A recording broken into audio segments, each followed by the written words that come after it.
Estou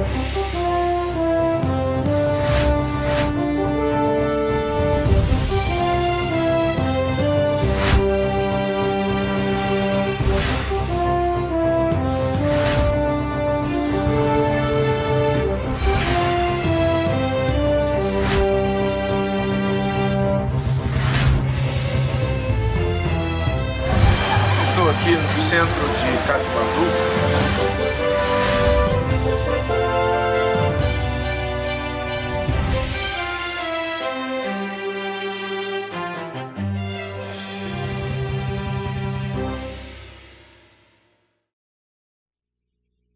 Diz assim, e é nesse texto: chegaram a Betsaida e lhe trouxeram um cego, rogando-lhe que o tocasse.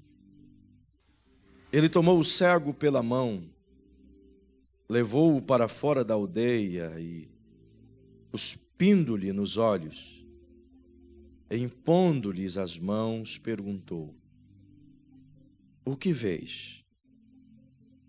Vês alguma coisa? O cego, levantando os olhos, respondeu: eu vejo, mas vejo as pessoas como árvores que andam. Tornou Jesus a pôr-lhes as mãos nos olhos. E ele, olhando firmemente, ficou restabelecido. E já via ao longe e distintamente a todos. Mandou-o Jesus para casa, dizendo: não entres na aldeia. Amém. Repita comigo o título dessa meditação. Diga para quem está pertinho de você: o que você vê? Outra vez, pergunte outra vez. Sabe, queridos, Jesus, como sempre, nos surpreende a cada milagre. Sempre surpreendentemente surpreendendo. De forma maravilhosa, esse texto não apenas nos surpreende, mas também nos choca. É evidente que, ao lermos essas passagens ou esses versículos, e principalmente a forma como ele aparece aqui, em algum momento a gente se pergunta por quê, para quê, como ele teve coragem de fazer isso. Algumas considerações aqui de maneira breve são importantes dentro desse contexto. Como ele curou esse cego em Betsaida, como ele fez isso de forma tão diferente de todas as outras. A primeira consideração é que Jesus fez muitos milagres, muitíssimos, mas nenhum milagre ele o fez de forma repetida. Todos os milagres que Jesus fez, ele fez de formas diferentes, até para nos ensinar e nos corrigir ou nos coibir de acharmos que o método repetido promove o milagre.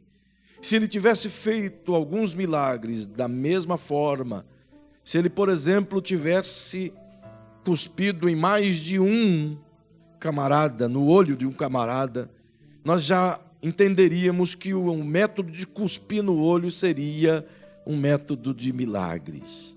Nós somos tendenciosos a fazer isso. Uma certa vez alguém achou que pela fé poderia pegar os lenços e aventais de Paulo e levar, e uma vez que pegou isso, alguns demônios e algumas enfermidades saíram. Então algumas pessoas já entendem isso como um método que já devem praticá-lo. Jesus tomou o cuidado de não deixar esse meio para que a gente pudesse tentar fazer disso um método. Ele usa coisas diferentes, mas coisas humanas. Ele usa terra, ele usa saliva, ele usa água, ele usa roupa, ele usa pó, ele usa fala, coisas humanas, como quem quer dizer que os milagres acontecem quando o que é divino se conecta com o que é humano, quando o que é divino toca aquilo que é humano e quando aquilo que é humano toca aquilo que é divino. Ele deixa-nos esse espaço para que a gente possa vislumbrar a sua forma de trabalhar. Percebe-se nesse texto que foram os amigos que trouxeram esse cego a Jesus. Isso já aconteceu outras vezes, como 4 amigos, por exemplo, que levaram um cego até Cafarnaum e destelharam a casa onde Jesus estava e desceram o cego bem na sala onde Jesus estava. Perceba, aliás, o paralítico bem onde Jesus estava. Perceba que nesse caso, outros amigos, os amigos desse camarada aqui, decidem levá-lo até Jesus e pedem a Jesus para que este possa curar, impor as mãos sobre ele e curar. Perceba que Jesus, logo quando os amigos o trouxeram, Jesus tomou o cego pela mão e o guiou para fora da cidade de Betsaida. E a gente se pergunta por que Jesus fez isso?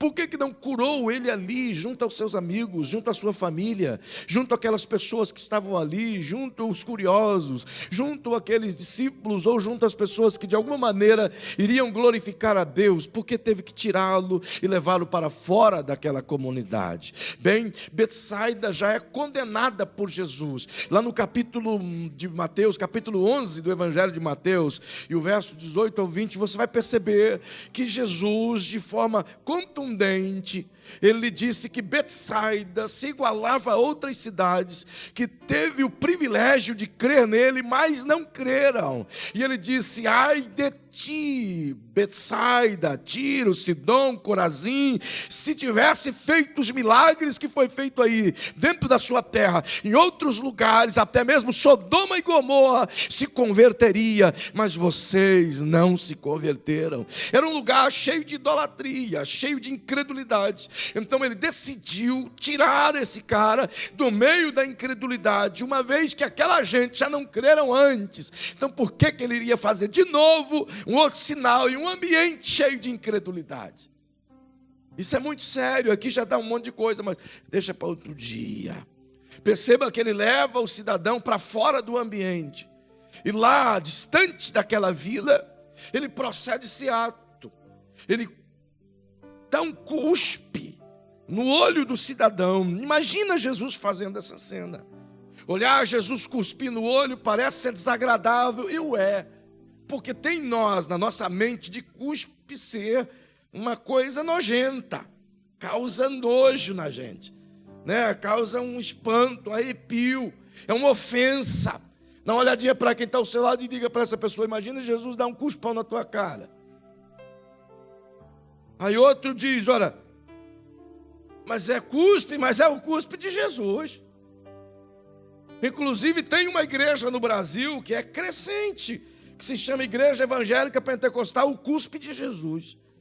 Eu não sei se os caras conseguiram capturar o cuspe dele ou reproduz, de repente ao invés de um abraço, dá um cuspe, não sei. Não é não? Deve ser legal. Se cura, eu não sei.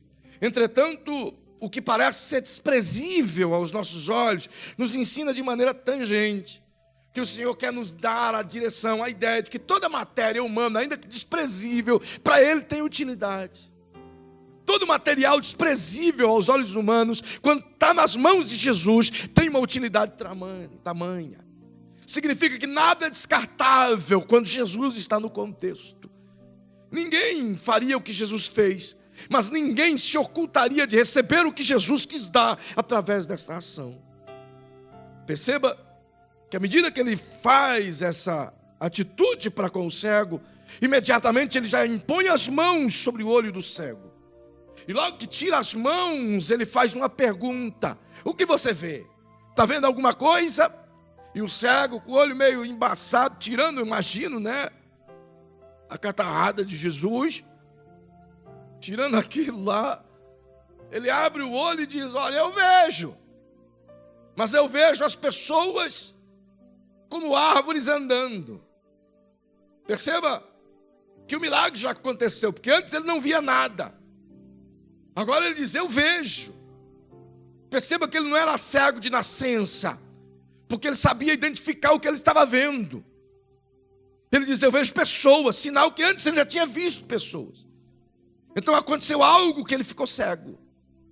E agora ele diz: eu vejo pessoas, só que elas parecem árvores. Eu não consegui distingui-las, não consegui compreendê-las, não consegui discernir se elas são pessoas ou se são árvores. Como eu sei que árvores não andam, então são pessoas parecidas com árvores. O que ele está dizendo é a verdade do seu ser. É aquilo que ele está simplesmente declarando para Jesus. Eu vejo, mas não vejo perfeitamente. Eu vejo, mas não vejo tudo que eu gostaria de ver. Eu vejo, mas não é a verdade que eu estou vendo. Eu vejo, mas aquilo que eu vejo não mostra tudo aquilo que é. É o que ele está dizendo. E há duas coisas aqui de maneira imediata. A primeira é de fato e verdade. Os olhos se abriram, a luz chegou, iluminou seu entendimento, trouxe a ele a correção daquilo que estava comprometido, aquilo que estava deformado, estragado, trouxe a ele a revitalização. E a segunda é que ele vê, mas ele não consegue compreender o que é.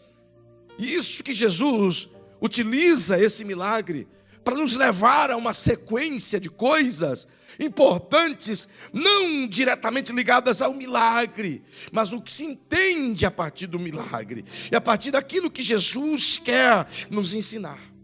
Esse cara dá-nos uma ideia prática de uma desconexão total do que é pessoa.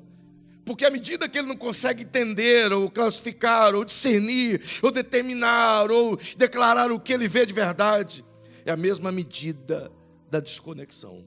O que ele quer dizer é, eu estou vendo aquilo que não é verdade.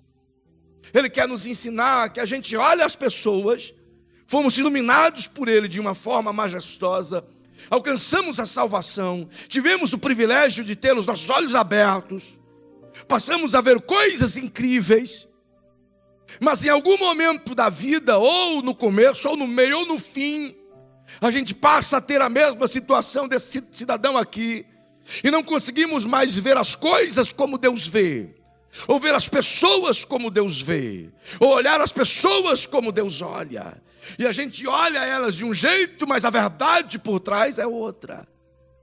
E a gente não consegue, de fato e verdade, ver as pessoas como elas são. De maneira nenhuma.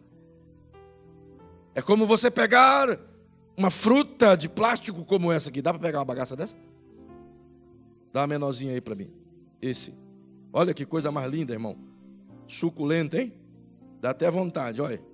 Saca só. Coisa mais linda. Quando você olha... Jesus. Perdão. A folhinha caiu, irmão. Eu vou pegar assim, para não quebrar o cacho. É peculiar de mim mesmo, né? Eu sempre quebro as coisas. Quando você pega uma uvinha dessa,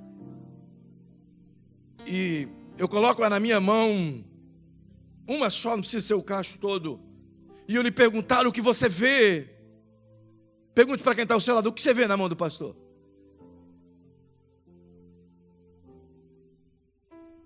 Melhor é isso, pergunta para outra pessoa mais inteligente. Vai, pergunta aí.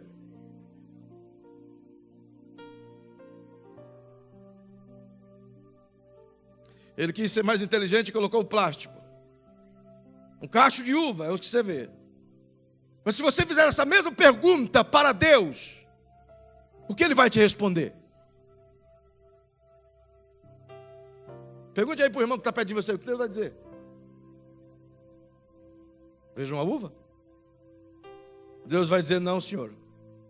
Eu vejo uma floresta de parreiras de uvas. Por quê? Porque dentro de cada uva tem o quê? E dentro de cada semente tem o quê? Você olha, você vê só a fruta. Deus olha, Deus vê o pé cheio de novas frutas. Obrigado. A ideia de Deus está acima da nossa. A gente olha e vê apenas a aparência.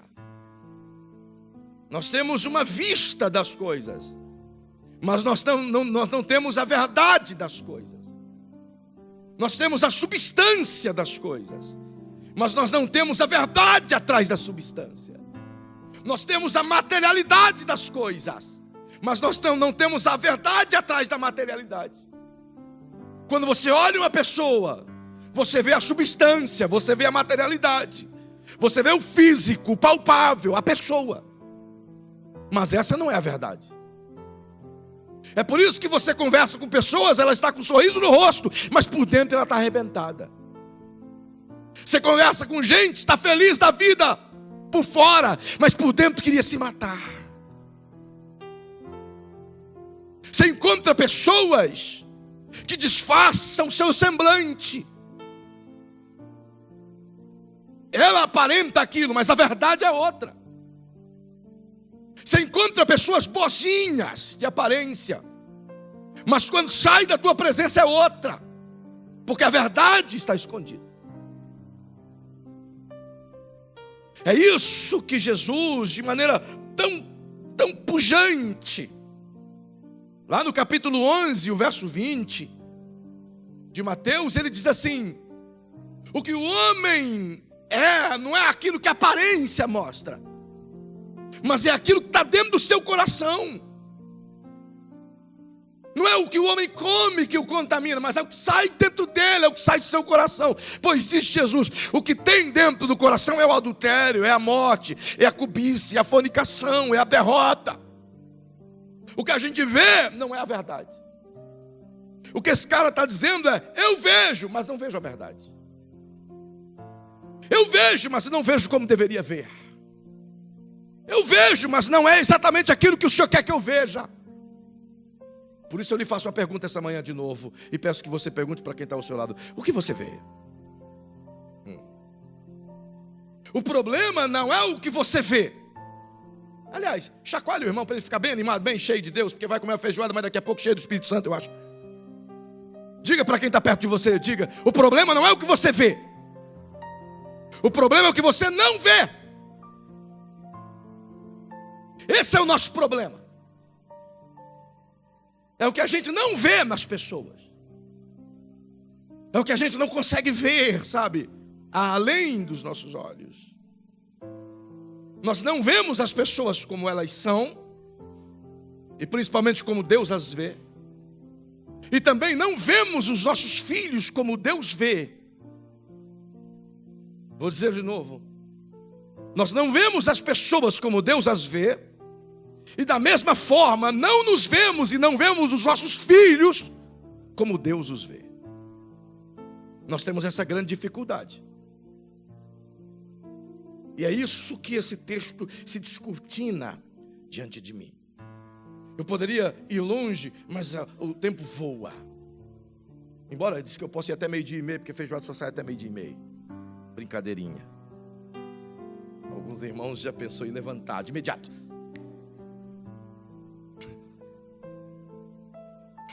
O que você vê?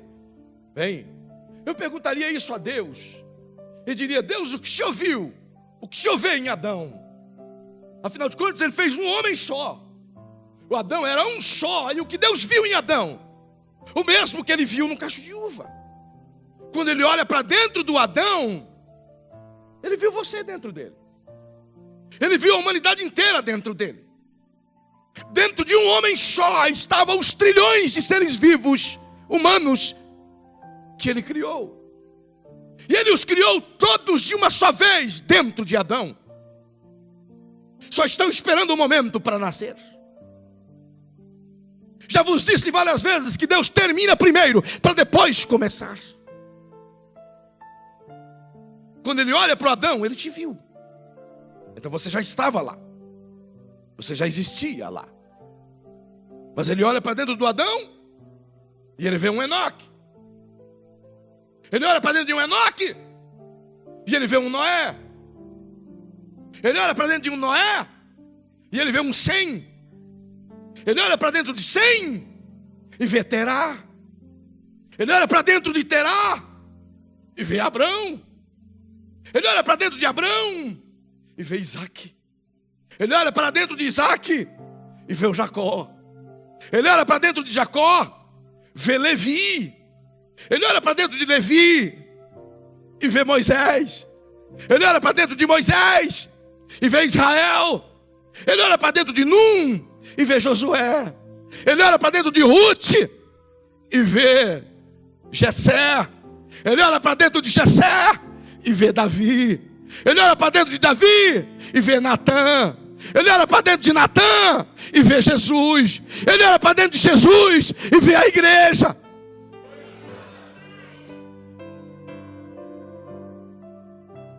Tudo aquilo que Deus olha, Ele vê o futuro. Tudo aquilo que Deus cria, Ele não cria para si mesmo, Ele cria para um todo. Tudo aquilo que Ele faz com propósito para um todo. Ele criou o sol para todos. Ele criou a terra para todos. Ele criou as árvores para todos. Ele criou os animais para todos. Ele criou as águas para todos. Ele criou as estrelas para todos. Ele criou os rios para todos. Ele criou os peixes para todos. Ele criou o homem para todos. Tudo que Deus faz, Ele liga. Diga para quem está perto de você: tudo que Deus criou, Ele interligou.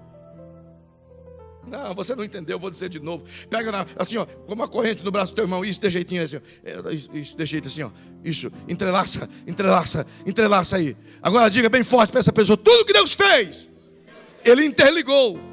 Puxa ele para cá, puxa ele para lá, puxa ele para cá, puxa ele para lá, puxa ele para cá, puxa ele para lá. Eles estão desligados, eles não foram conectados por Deus, mas os que estão conectados, puxa para cá, puxa para lá, estão interligados. Se é para aplaudir, aplauda de verdade, com força, com graça e com louvor.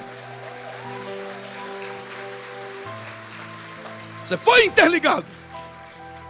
Interligados por propósitos. Interligados por algo divino.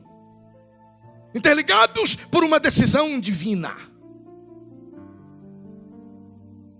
Quando Jesus faz esse milagre, Ele diz: eu quero mostrar para eles que aquilo que eles estão vendo não é aquilo que eu vejo, e que eles precisam corrigir essa ótica.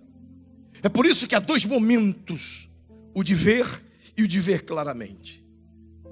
Fomos salvos e a gente passou a ver, mas agora, andando com Ele, passaremos a ver claramente.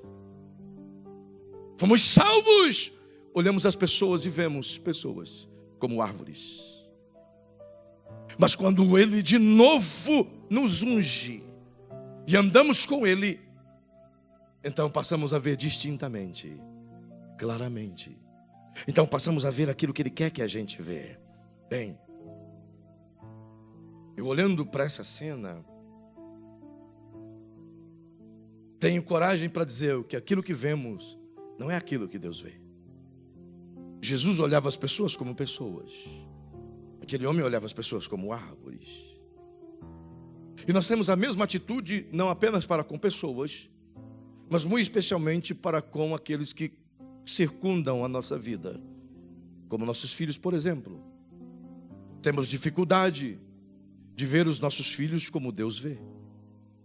Aí a gente diz: não, pastor, acho que nesse caso o senhor está enganado. Eu repito, temos dificuldade de ver os nossos filhos como Deus vê. Por quê? Aliás, comunique-se e diga: irmão, você acredita que temos dificuldade de ver os nossos filhos como Deus vê? Por quê? Primeiro, porque é que sempre queremos oferecer aos nossos filhos, primeiramente, uma profissão e depois um propósito. Sempre procuramos construir os nossos filhos para uma boa profissão. Não há nenhum pai aqui que se ouvida disso. O desejo intrínseco dentro do coração de todo pai, de toda mãe, é que seu filho se torne um excelente profissional. Eu estou errado? É ou não é verdade? E quer saber? A gente se esforça e trabalhamos muito para isso. Pensamos muitíssimo neles para esta vida. Mas Deus pensa muitíssimo neles para a eternidade. Nós construímos eles para serem bons profissionais aqui. E queremos que eles se deem bem em tudo que forem fazer. Deus, porém, quer que eles Faça o bem para todos enquanto aqui viver. Nós sempre procuramos construir valores em que projete para ser alguém. E quando Deus vê, Ele sempre quer construir valores que projetem essa pessoa a fazer o bem para que este outro seja alguém. Sempre focamos nós, Deus sempre foca o outro. Sempre focamos o nosso sucesso, Deus sempre foca o sucesso do outro. Ele entende que Ele interligou. E a interligação deve me levar a querer fazer o meu irmão a crescer. E o meu irmão querer fazer eu crescer. A ideia do divino é um tanto que distante da nossa ideia. Ainda continuamos a ver pessoas como árvores. É por isso, pelo simples fato de oferecermos aos nossos filhos com bastante capacidade de ordem, uma profissão ao invés de mostrar a eles um propósito. Por fazermos isso, nós temos uma geração ou gerações de profissionais frustrados. Inúmeras pessoas frustradas com aquilo que são, cansadas daquilo que fazem, oprimidas por aquilo que escolheram ser. Porque nós preferimos lhes dar uma profissão ao invés de um propósito. A profissão é aquilo que nós construímos. O propósito é aquilo que Deus construiu. Mas nós preferimos aquilo que nós construímos a aquilo que Deus antes já construiu. Isso é um grande problema. Porque faz com que exatamente por isso os maiores campos de concentração de pessoas perdidas se encontram nos hospitais, nas escolas, nas faculdades, nos fóruns, nos lugares públicos, justamente porque nessas áreas o que menos tem é pessoas convictas de seu propósito. Temos bons profissionais que se escondem atrás de suas profissões. E essa é a diferença entre profissão e propósito. Profissão você exerce, propósito você vive. E a maioria exerce uma profissão, mas não vive um propósito. Então a frustração chega. Porque o que completa uma pessoa, o que faz ela se sentir feliz, o que a preenche, não são profissões, são propósitos. Propósitos te abastecem. Você passa a vida inteira executando a mesma coisa e aquilo continua te abastecendo a vida inteira. Um propósito. Mas a profissão te estafa. A profissão te cansa. É por isso que o ministério pastoral, ele não pode te cansar, porque ele é um propósito. Se ele te cansa, ele é uma profissão. E toda profissão precisa de férias. Mas propósito não tira férias, porque você vive. É dia e noite, você vive. Você não pode desconectar. Hoje eu sou pastor, lá fora eu não sou. Não tem jeito. Eu vivo. Eu sou. De manhã, de tarde, de noite, viajando ou em casa, descansando ou trabalhando, eu sou. Propósito. Profissões alimentam o nosso ser, a carne. Propósito alimentam nossas almas, te faz feliz. E a gente prefere construir profissões. Agora perceba como isso é drástico. Nós temos 7,2 bilhões de habitantes no mundo. 7,2 bilhões de habitantes no mundo. Desses 7,2 bilhões, vai fazendo a conta aí, 2,5 bilhões são cristãos. Diminui de 7,2 e você vai ter 4,7 bilhões que não fazem parte do cristianismo. Esses 4,7 bilhões estão perdidos. Pertencem a todo outro tipo de religião: hinduísmo, brahmismo, islamismo, ismos dos mais variados. Mas 2,5 bilhões são cristãos. E de 2,5 bilhões, cerca de 1 bi são protestantes. Então 1,5 bilhão são pessoas que ainda têm que conhecer o Jesus do Evangelho, que ainda estão agarrados a Maria e a todos os outros segmentos da incredulidade. Significa que de 7,2 bilhões, nós temos 1 bilhão que professam a salvação em Cristo. Mas que desse 1 bilhão,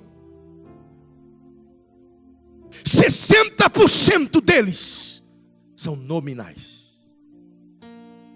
60% deles nominais. Sobram 400 milhões que têm coragem de se expor, que vivem um propósito. Então dá uma olhadinha para quem está ao seu lado e diga: nessa projeção que estamos caminhando, o mundo está perdido. Porque copiamos o modelo grego de viver. Amamos mais a profissão do que o propósito. Amamos mais o dinheiro do que a vida com Deus. Amamos mais o sucesso do que a nossa participação no reino. Não é pecado querer o sucesso, mas é pecado querer o sucesso acima do propósito. É pecado querer fazer mais do que aquilo que Deus projetou para fazer. Perceba, grande parte de nós os vemos como árvores e queremos revesti-los de nós mesmos. Não poucos pais fazem de tudo para realizar os seus fracassos, os seus sonhos fracassados nos seus filhos. Não poucos dizem: eu queria ser médico, eu não fui, mas meu filho vai ser. Eu queria ser advogado, mas eu não fui, mas meu filho vai ser. Queria ser engenheiro, mas eu não tive condições, mas o meu filho, esse vai.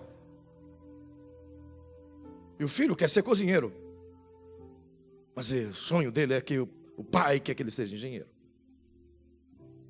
Então nós construímos uma plataforma em torno dos filhos.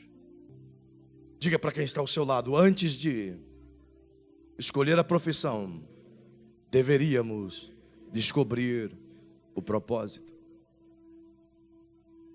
Você sabe por quê? A maior dúvida da geração entre 14 a 18 anos é escolher o curso que vai fazer? É ou não é verdade? Qualquer adolescente, qualquer jovem aqui, você pergunta: o que você vai fazer no futuro? Ele diz: eu sei lá, estou pensando. Um dia ele quer ser advogado, mas amanhã de manhã ele já quer ser engenheiro. No outro dia quer ser piloto de aviação. No outro dia quer ser... Como é que é aquele negócio que vai para o espaço? Astronauta.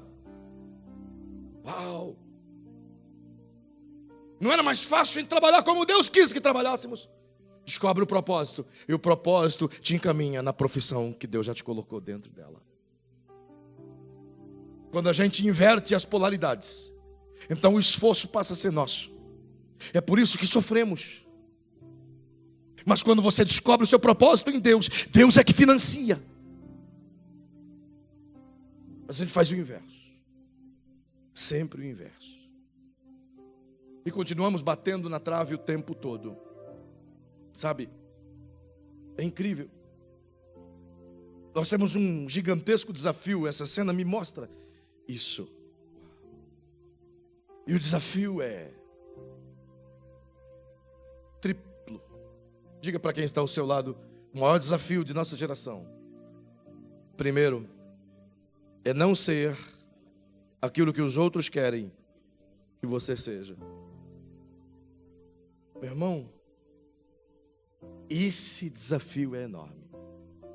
Nós vivemos o que o mundo dita o que nós temos que viver. Nós usamos o corte de cabelo que o mundo dita, o corte de cabelo que você tem que usar. Nós usamos as roupas da tendência que o mundo dita, da qual tem que ser. Nós vivemos o que os outros querem que a gente viva. Nós temos profissões que os outros querem que a gente tenha. E como a gente sabe disso? Bem, nós escolhemos profissões pelo quê? Pelo que gostamos ou pela rentabilidade? Seja franco comigo. Por que a gente falou baixinho? Porque a maioria tem medo de dizer que é pela rentabilidade. Porque essa não é a prática comum, mostrar a verdade que está por dentro. O que a gente gosta de mostrar, eu gosto de fazer o social, desde que me pagam bem. Eu gosto de ajudar as pessoas, desde que meu salário seja alto. Eu gosto de pastorear, desde que eu tenha uma renda fixa todo mês. Então, a profissão vem em primeiro lugar. Nós construímos uma visão de acordo com o mundo. O que rege o mundo? Pergunte aí para quem está ao seu lado, por favor. Pergunta rápido. O que rege o mundo? Cultura? Dinheiro? Poder bélico? Repete comigo.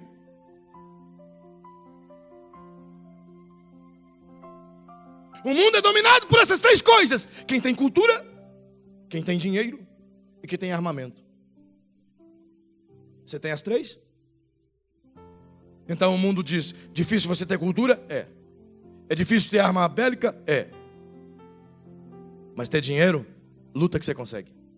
Joga na cena que você consegue. Passa a vida inteira tentando, você consegue. Porque o vislumbre global e o dinheiro, embora esteja em segundo, ele nutre todas as outras áreas. Então ele passa a ser prioridade na vida de qualquer pessoa. Por que damos a Deus só a miséria e retemos tudo?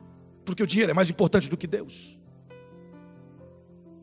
A nossa fé não resiste à miséria da nossa alma. As pessoas vivem de acordo com o que o mundo dita. Somos um embaraço dessa cópia do mundo. Sabe? Segundo desafio, diga para quem está apertado ao seu lado. Segundo desafio é não ser aquilo que eu quero ser. Isso se torna um grande erro quando o que eu quero está acima do que o Pai quer. Isso se torna um fracasso quando o que eu quero determina sobre aquilo que o Pai quer.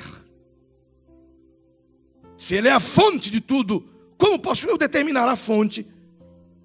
Como tem que ser as coisas? E o terceiro desafio, diga para quem está perto de você, o terceiro desafio é ser aquilo que Deus quer que eu seja.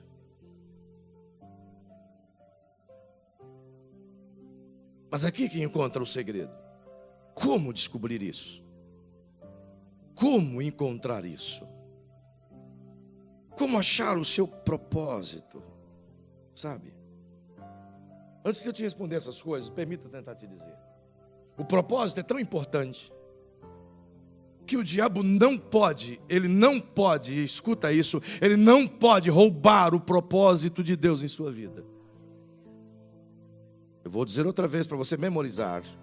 O diabo não pode roubar o propósito de Deus em sua vida. Não pode. Não pode.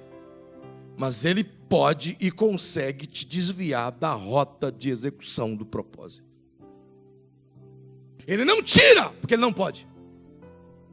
Mas ele te desvia. Ele te conduz para o outro lado. Ele sopra na tua vela, você não está percebendo, mas ele está te distanciando do propósito. E ele vai te apresentando valores nos quais a sua vida humana quer. Vai te distanciando do propósito. Isso é muito importante. Eu e você não podemos anular o propósito de Deus. Porque o propósito é maior do que nós. Mas se nós não descobrir o propósito, ele não pode ser edificado. Vou dizer de novo. Eu e você não podemos anular o propósito do Pai em nós. Mas se eu e você não descobri-lo, tem como executá-lo. Concorda comigo? Se eu e você somos ignorantes quanto ao propósito, então não há por que ter cobrança. Não há como Deus dizer, olha, você não fez. Você vai dizer, fiz o quê? Não sabia.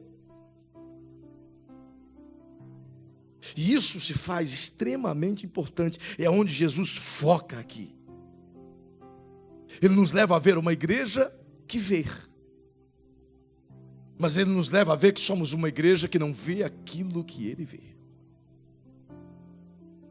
Porque dentro dessa trajetória, entre o ver e o ver homens como árvores, está uma distância gigantesca. E é a distância que nós vivemos. Perceba. O diabo, ao longo desses 2000 anos, tem tido uma vitória grandiosa sobre a igreja. Ele conseguiu dar à igreja as mais diversas direções, opções, projetos, mas todos estes na perspectiva de que faça com que a igreja não descubra o seu real propósito de existência. Então ele nos disfarçou, ele nos distraiu. A coisa mais fácil que tem é distrair uma criança com algumas coisas atrativas e chamativas. Se distrai adultos com coisas assim, imagine crianças. E o diabo conseguiu nos colocar diante dos olhos coisas atrativas, coisas legais, coisas bacanas. E a gente foi se distanciando daquilo no qual Jesus veio fazer. Perceba, Jesus trabalhou 33 anos e meio, e 3 anos e meio com intensidade, para construir uma igreja que se tornasse uma instituição descobridora de propósitos. Ele trabalhou 3 anos e meio descobrindo o propósito de 12 homens. E ensinou esses homens a descobrir o propósito de todos aqueles que eles pudessem conviver. Saúde quem está perto de você, coloque sua mão pertinho no ombro dele e diga para ele, por favor.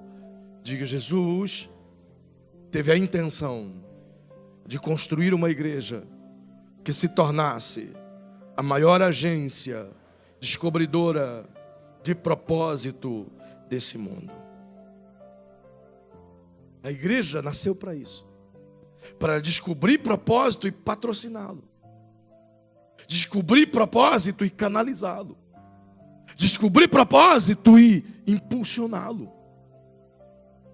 Mas nós focamos em tudo, menos nos propósitos.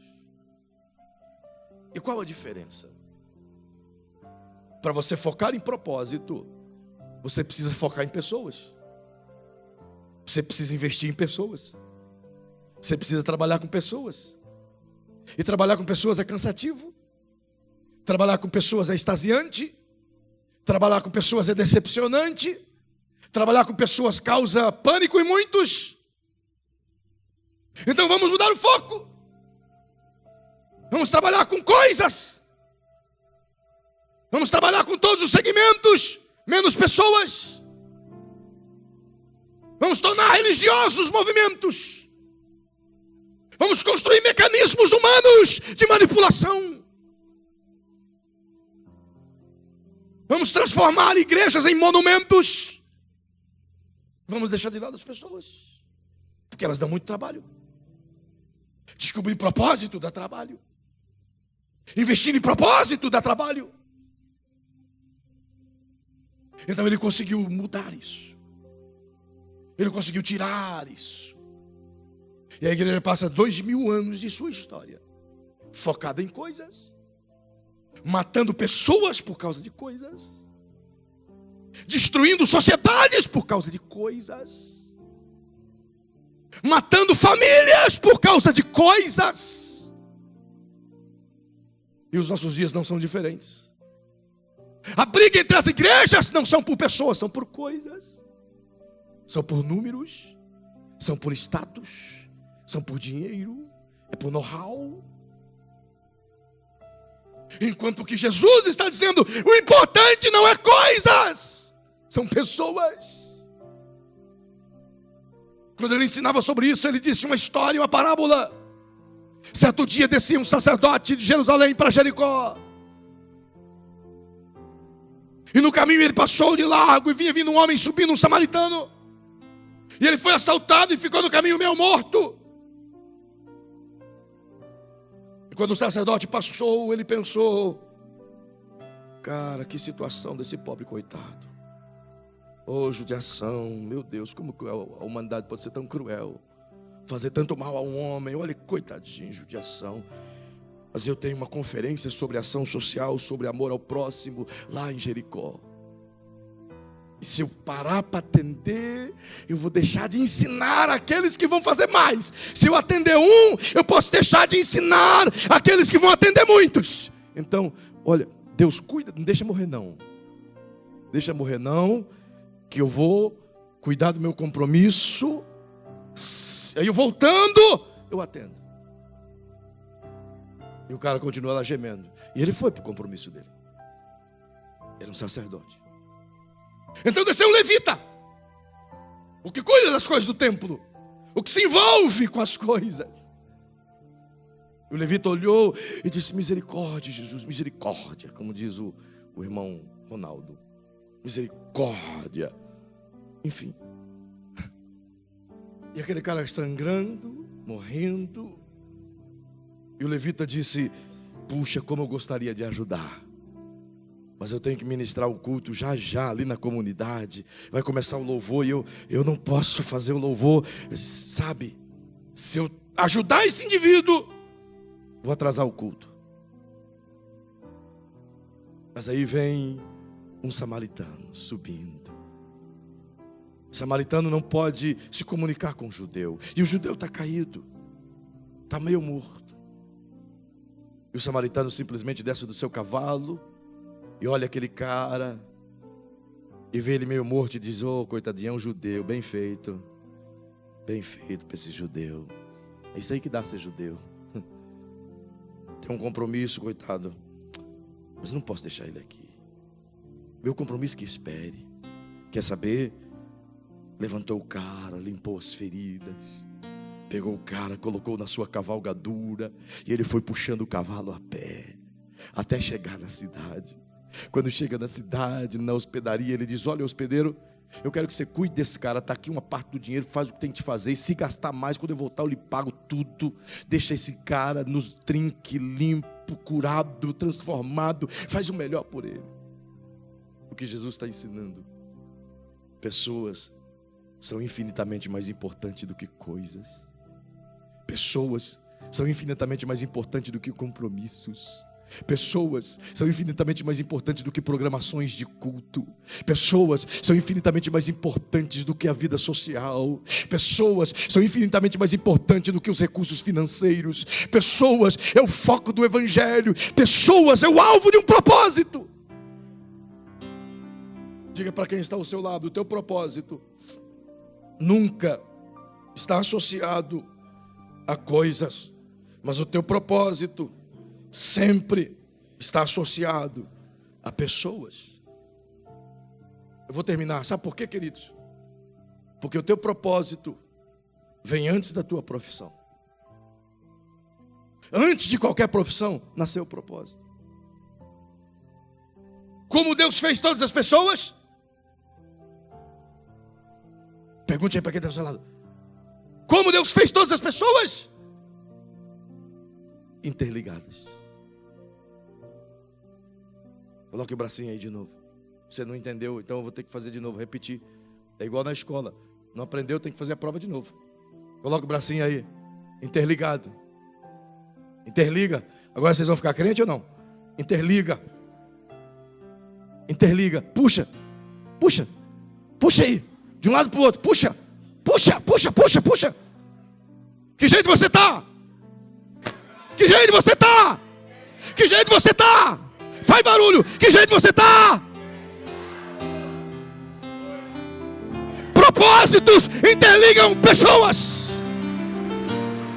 Propósitos são para pessoas. Ele te fez com propósito que te liga a pessoas. Profissões não te ligam a pessoas, propósitos sim. Profissões só são importantes se partirem do propósito. Nunca ao contrário. Entenda isso, escreva isso, guarda isso. Profissões só são importantes se partirem do propósito. Porque senão são inócuas, são vazias, são obsoletas, são efêmeras, são pobres. Oh. Pergunte para quem está pertinho de você. Você quer saber o que é um propósito?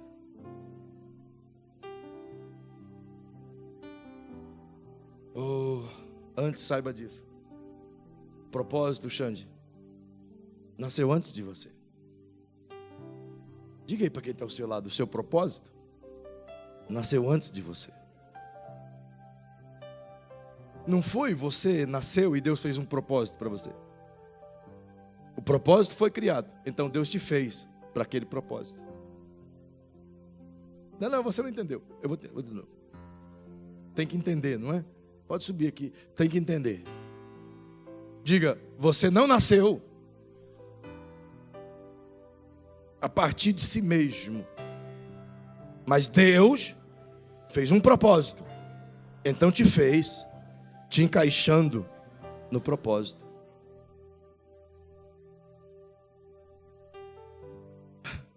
Não é o propósito que existe por causa de você, é você que existe por causa do propósito. O propósito prevalece, você passa. O propósito é eterno, você é temporal. O propósito permanece, você termina. Ele nos fez assim. É por isso que Provérbios capítulo 19, verso 21 diz que muitos são os planos do coração do homem, mas o propósito do Senhor prevalecerá. Aleluia.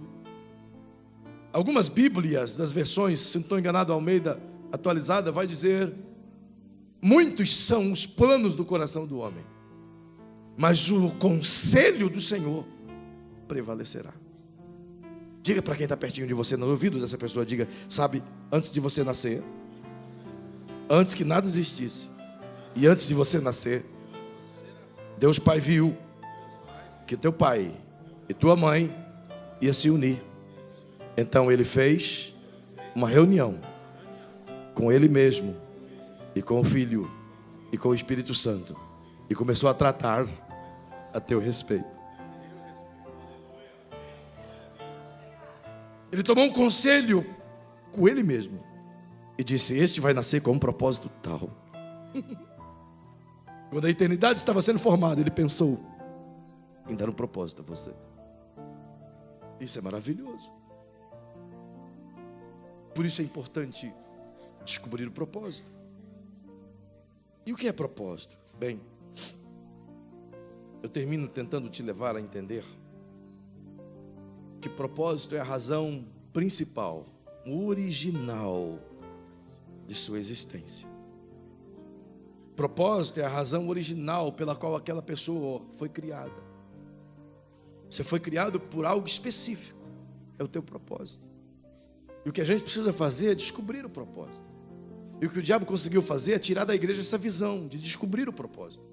Então a gente continua vendo pessoas como árvores. Elas entram e saem como árvores. Fazem parte da nossa membresia como árvores. Não conseguimos ver além de árvores. Mas quando Deus olha para elas, Ele vê muito mais do que isso. E Ele quer que a gente veja. É por isso que Jesus toca outra vez esse cara, para que ele possa ver como Ele vê. Não árvores que andam, mas pessoas que andam. Então diga para quem está perto de você: olha, eu nunca mais quero ver pessoas andando como árvores. Eu queria que você ficasse em pé. É por essa razão que creio piamente. É por essa razão que creio veementemente que o Senhor Deus tem resgatado em nós, na IBBN, o objetivo primário dela, a razão principal pela qual essa igreja nasceu. A construção, a fabricação de líderes fortes. Eu escutei aqui na quarta-feira, diga-se de passagem, foi aqui como chama?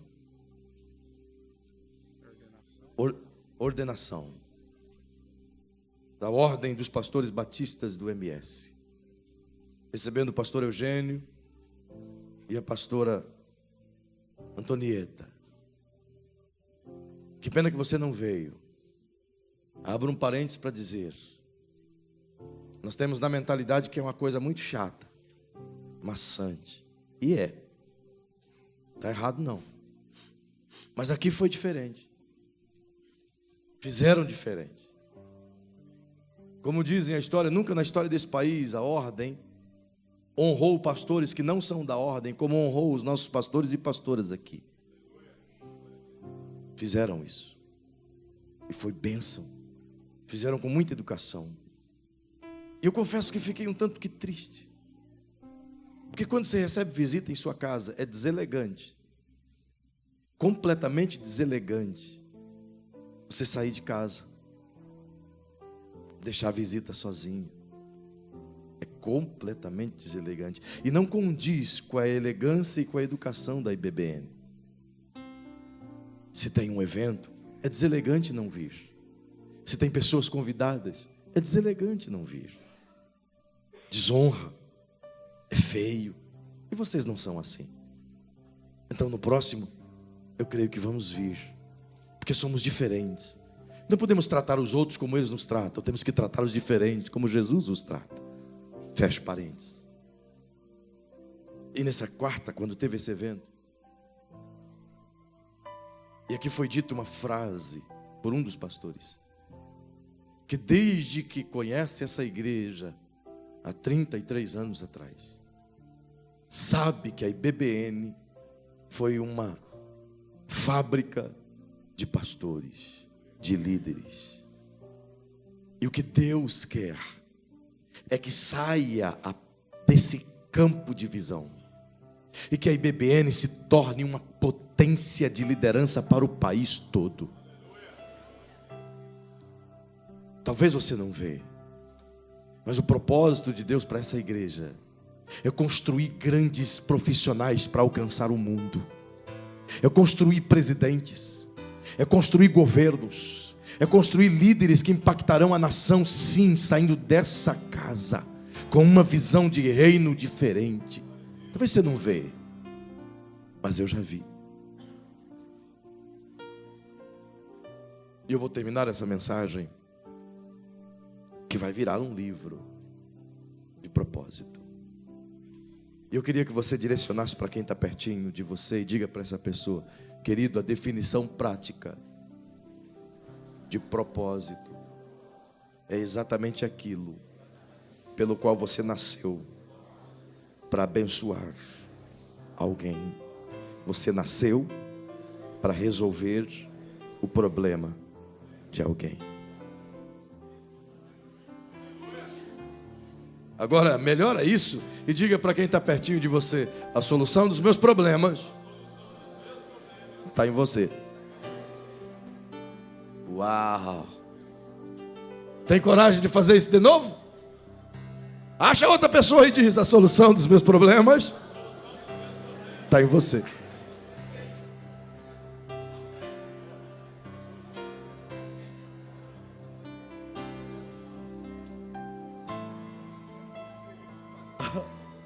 Aleluia. Eu resolvo o problema de Gilmar, Gilmar resolve o problema de Vanildo, Vanildo resolve o problema de Palazão, Palazão resolve o problema do irmão, o irmão resolve o problema do irmão, o outro irmão resolve o problema do irmão, a irmã resolve o problema da minha esposa resolve o problema da outra irmã, a outra irmã resolve o problema daquela lá resolve o problema da que está lá atrás, o que está lá em cima resolve o problema aqui embaixo, o que está aqui embaixo resolve o problema lá em cima. Oh, glória! Esse é o teu propósito. Aleluia. Oh, aleluia. Feche seus olhos. Feche seus olhos. Oh, Pai. Em algum momento nós perdemos o foco Em algum momento da história do cristianismo, Senhor, nós deixamos o vento soprar em nossas velas na direção diferente e nos tornamos igreja segundo a ideia de Constantino. Mas eu tenho ouvido, Senhor, pelo Teu Espírito Santo, através de santos profetas nesse país, que o Senhor está levantando um vento de uma boa reforma. Então nos traz de volta ao original, nos leva de volta ao original, Senhor. Nos leva de volta à ideia de Jesus, nos leva de volta a ser a igreja que Jesus sonhou em ser. É por isso, Senhor, que nós não queremos fugir do Seu plano. Deste-nos esse projeto do Instituto Crescer, que nada mais é do que investir nos propósitos de nossos filhos, de descobri-los e de construí-los. Então, Senhor, não dê esse projeto a outros. Nós vamos fazer a nossa parte. Nós não vamos negligenciar o Seu sonho. Ajude-nos, Senhor, a crer e a ver o que o Senhor vê. Até então temos visto pessoas como árvores, filhos como árvores. Não temos conseguido olhar para eles como o Senhor olha, como o Senhor vê. Mas agora, Senhor, toca de novo em nossos olhos.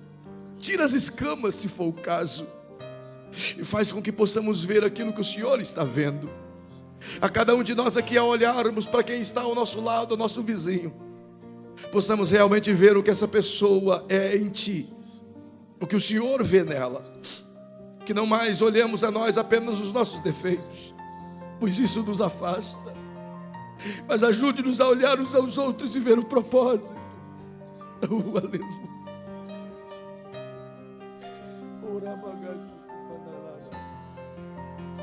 Ajude-nos a ver o que o Senhor vê nesse irmão que está ao meu lado, nessa irmã que está ao lado da outra. Então saberemos que somos a igreja que o Senhor elegeu para ser, que somos um corpo, e que por causa de Ti nós iremos avante e levantaremos um exército de líderes nesta cidade, levantaremos um exército de líderes nesta nação, levantaremos, Senhor, um exército de líderes para esse mundo. E nós teremos líderes profissionais cheios de propósito, cheios de Deus, exercendo suas profissões no Paquistão, na Ásia, na África, na Europa, na China, no Brasil. Mas gente com propósito em evidência, cheio do Teu Espírito, sendo financiado por Ti, e saindo dessa igreja, Senhor, milhares e milhares de pessoas prontas para servir esta nação, inspirando as pessoas a voltarem os olhos a Ti, entenderem a Tua voz e serem vistas como o Senhor as vê. Eu lhe peço agora, Senhor, em nome de Jesus, corrija as nossas rotas, coloca-nos de volta no trilho, endereçados ao propósito pelo qual fomos gerados. Eu lhe imploro isso agora, Senhor, no majestoso nome daquele que vive e reina entre nós e sobre nós. Oh, assim eu te peço em nome de Jesus, em nome de Jesus. Ainda em pé, eu gostaria que você se dirigisse a quem está perto de você, desse um abraço bem aconchegante e diga para essa pessoa: eu nunca mais quero ver você como árvore que anda. Nunca mais. Você tem um propósito. Oh, aleluia. Você pode glorificar ao Pai, você pode aplaudir ao Pai, você pode exaltar ao Pai. Oh, Jesus, Lord.